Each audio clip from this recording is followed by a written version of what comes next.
तुर्कीच्या सफरचंदांना boycott करणाऱ्या पुण्यातील एका व्यापाऱ्याला थेट पाकिस्तानातून धमकीचे फोन येऊ लागले।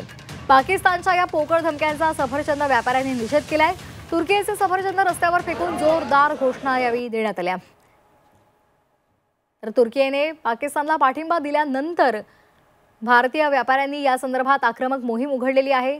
तिथल्या पर्यटनावर सुद्धा बहिष्कार घातलेला आहे। भारतीय नागरिक त्या ठिकाणी जाणार नाहीयेत। तसंच व्यापाऱ्यांनी सुद्धा तिथल्या सफरचंदांना विरोध केलेला आहे आणि या संदर्भात रस्त्यावर फेकून जोरदार घोषणा दिलेली आहे। दरम्यान त्यांना पाकिस्तानातून धमकीचे फोन आलेले आहेत।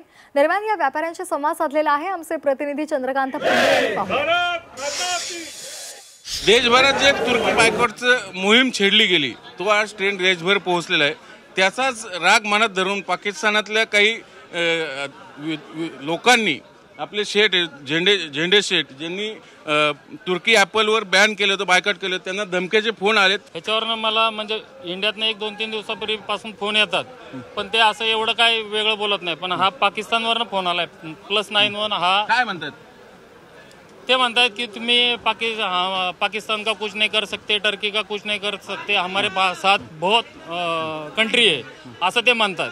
पण त्यांना माझं एकच सांगणं आहे की तुमच्या किती कंट्री तुम्हाला ठीक आहे। मिस कॉल आलता, आपलं झी नॅशनलचं लाईव्ह होतं त्यावेळेला माझ्या खिशातच फोन होता, तेव्हा त्यामुळे 9-13 तुमचा नंबर मिळून इथपर्यंत हिंमत गेली। हां काय त्यांना इशारा काय दिला तर इशारा काय नाही, कंप्लेंट करणार तुमच्या आम्ही या सहकार्याला नाही, आम्ही असोसिएशनच्या वतीने ही कंप्लेंट करणार आहोत।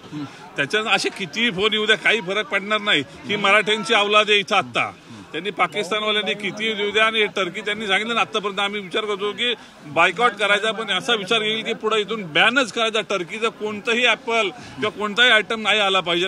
ज्यांनी साधे बायकॉट केले त्यांना थेट पाकिस्तानवर धमक्याचे कॉल आले, त्या रागातनं त्यांनी तुर्कीचे ॲपल हे फोडून टाकलेले आहेत। व्हिडिओ जर्नलिस्ट पाकिस्तान मुर्दाबाद, तुर्कस्तान मुर्दाबाद।